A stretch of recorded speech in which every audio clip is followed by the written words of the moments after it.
Bom dia, seja bem-vindo a mais um Neurocafé. Gente, nosso primeiro vídeo nós falamos sobre algumas questões genéticas, algumas pinceladas sobre como se forma esse cérebro e como ele se constitui, tá? Então, a partir de um processo de embriogênese que se desenvolve desde a fecundação até o nascimento, as células vão se multiplicando. Nós vamos tendo aí a formação do tronco cerebral e a partir daí os componentes, as partes desse cérebro, a criança nasce. O que um indivíduo ele apresenta em termos de estrutura anatômica? Nós temos dois hemisférios, direito e esquerdo. Esses dois hemisférios eles contam com 5 lobos, que é o lobo frontal, o lobo temporal, o lobo parietal e o lobo occipital, tá? E nós temos o lobo da ínsula, que seria uma outra área. E todo o nosso cérebro ele é formado por giros, que são aqueles gomos. Nós temos os ventrículos e nós temos as estruturas internas subcorticais, como amígdala, como hipocampo, hipotálamo, cerebelo. E cada um respectivamente, cada estrutura anatômica tem uma funcionalidade, uma fisiologia, e essa fisiologia ela é responsável por um tipo de habilidade e pela resposta de um determinado segmento dentro da nossa estrutura corporal. Muito bem, quando nós falamos no cérebro, um dos grandes paradigmas que foi secular na história da ciência é que tudo aquilo que dizia respeito ao cérebro, ele é imutável. Então, se o cérebro está preservado, ok. Se esse cérebro ele passa por qualquer tipo de alteração, consequentemente o indivíduo então vai ter uma lesão permanente. E dependendo do tipo de lesão, anatômica ou fisiológica, nós vamos ter aí uma contextualização permanente em termos de resposta, uma lesão que não é crônica, que não tem o que ser feita. Muito disso foi sendo modificado ao longo dos anos. E uma coisa que nós vamos conversar muito aqui no Neurocafé é sobre o cérebro como um todo, não apenas como um cérebro lesionado anatomicamente, mas um cérebro que funciona, que tem um padrão de resposta e que ele pode estar se modificando no processo de desenvolvimento ao longo da vida. Então nós temos uma questão que é muito fantástica. Esse indivíduo ele passa pelo processo de formação ao longo da gestação, ele nasce, essa estrutura neurológica ela chega ao mundo parcialmente pronta, porém imatura. Os primeiros anos de vida, a estrutura do sistema nervoso central vai se consolidando, tá?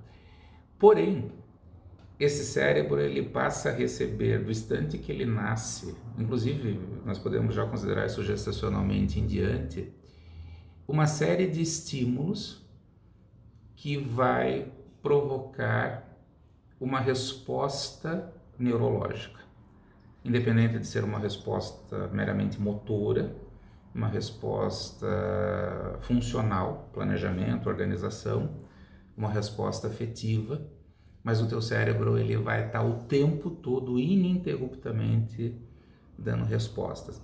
Então o que acontece?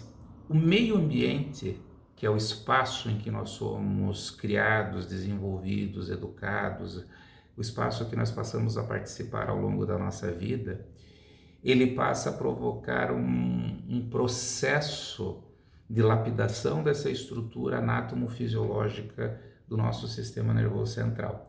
Essa lapidação ela pode provocar o seguinte: nós podemos potencializar habilidades, nós podemos deixar habilidades sem uso, ou nós podemos deixar com que determinadas habilidades regridam em termos de resposta. A epigenética, que é um termo utilizado muito pela ciência, ela vai provocar o quê?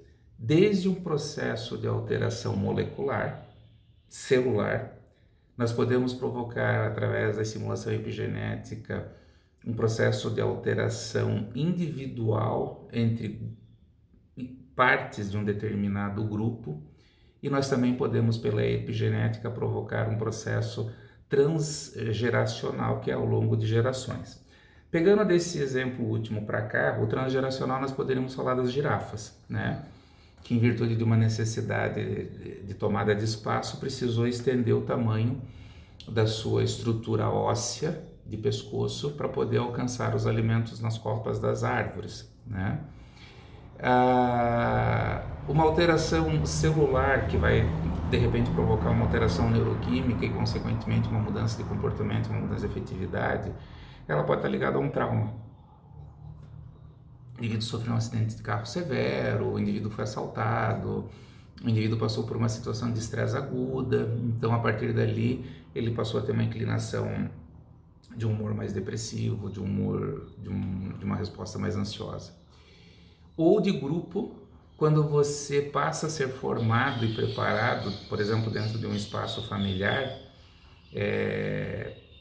por um pai ou por uma mãe que apresenta uma determinada característica psiquiátrica ou um diagnóstico, e esse processo educacional repetido 24 horas do dia, 7 dias da semana, 30 dias ao mês, 365 dias do ano, gera para esse grupo de filhos um processo tanto de educação como um modelo de resposta comportamental para aquilo que se fez. Então, assim, quem é educado ou por um pai, ou por uma mãe, ou por um responsável que tem um diagnóstico de depressão, vai aprender a responder às coisas de uma forma depressiva. Isso é internalizado. Então, o que a gente tem que ter claro? A genética nos estrutura, ela nos dá o aparato, o veículo, e nós, através da nossa relação com o meio externo, nós vamos qualificar a forma de condução desse veículo. A grande notícia: o paradigma se quebra. Nós podemos sim provocar mudanças dentro da nossa estrutura, tá? E começar a adotar um outro tipo de comportamento. Nós vamos falar super detalhado sobre isso ao longo do nosso Neurocafé, tá?